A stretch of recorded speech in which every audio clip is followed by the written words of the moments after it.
became clear. Daddy! Nick?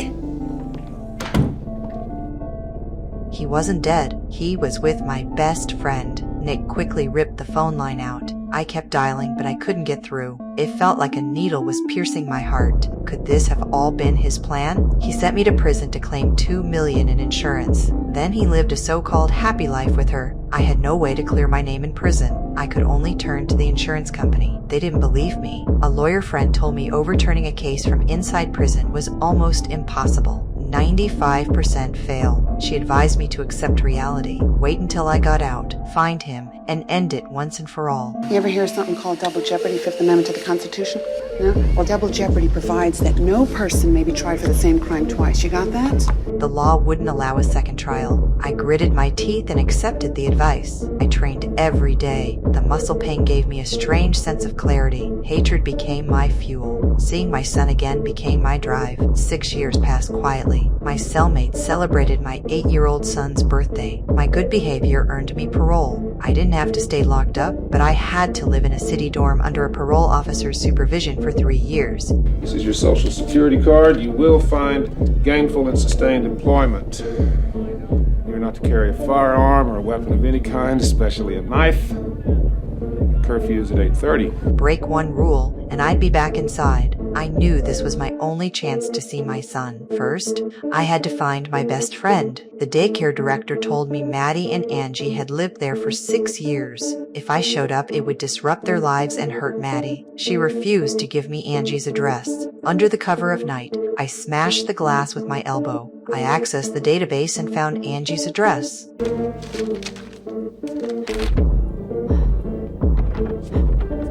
The police were hot on my trail. 4 years of prison training made me agile. I left the daycare quickly. The chase reached the beach. I hid behind tree roots. Sand flew everywhere, and the officers were hurt but kept coming. In the end, I was caught. I violated my parole and had to return to prison. On the ferry, I struggled to explain my innocence. The parole officer didn't believe me. Okay, I killed my husband. I chopped him up into little bits and I dumped him piece by piece into the Pacific. Are you satisfied? No, you were a hell of a lot closer to your kid 3 days ago than you are today.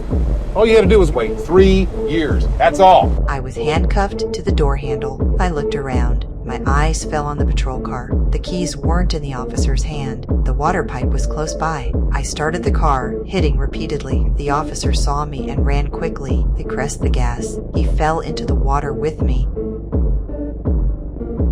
The current swallowed the fear, and he freed my handcuffs. I took his gun. I used the buoyancy to leap out of the water and swung the gun butt behind me. Law and morality didn't matter in that moment. My son's safety came first. I dove back into the water, swimming the other way. The officer was rescued by lifeguards. Everyone watched him, but one boy looked toward the shore. I escaped. Thanks a lot.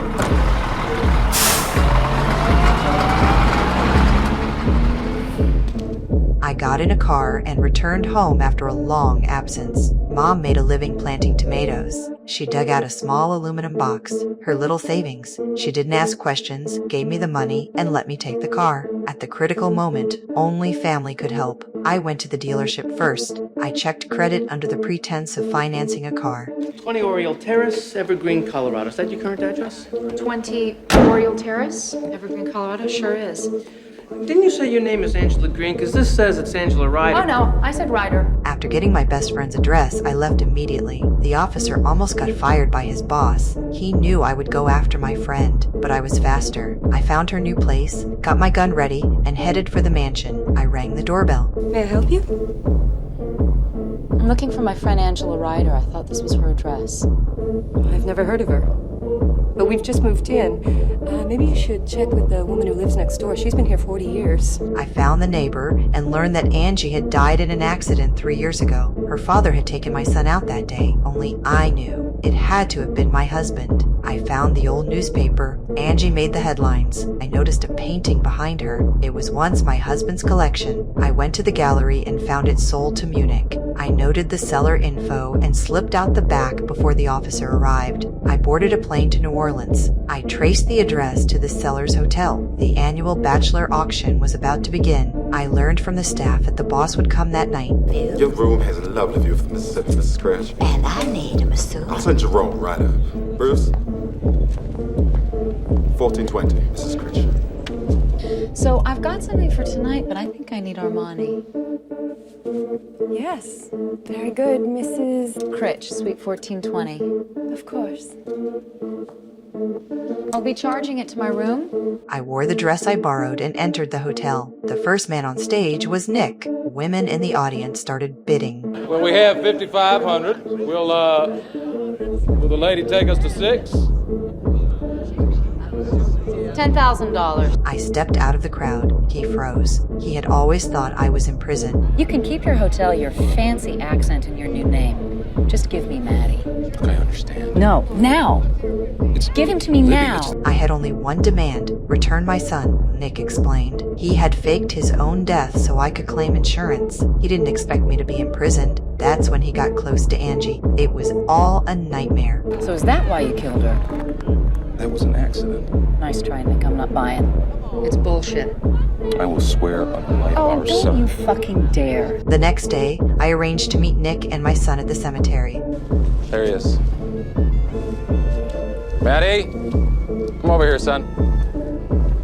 I walked toward him, filled with longing, but Maddie had grown distant. I knew time had built a barrier. Maddie? Maddie, it's Mommy. He knocked me out and locked me in a coffin. At the police station, the officer realized Nick might be my deceased husband. He called to get a copy of Nick's driver's license. Inside the coffin, I woke up. It was tightly shut. Beneath me, there was a dry body.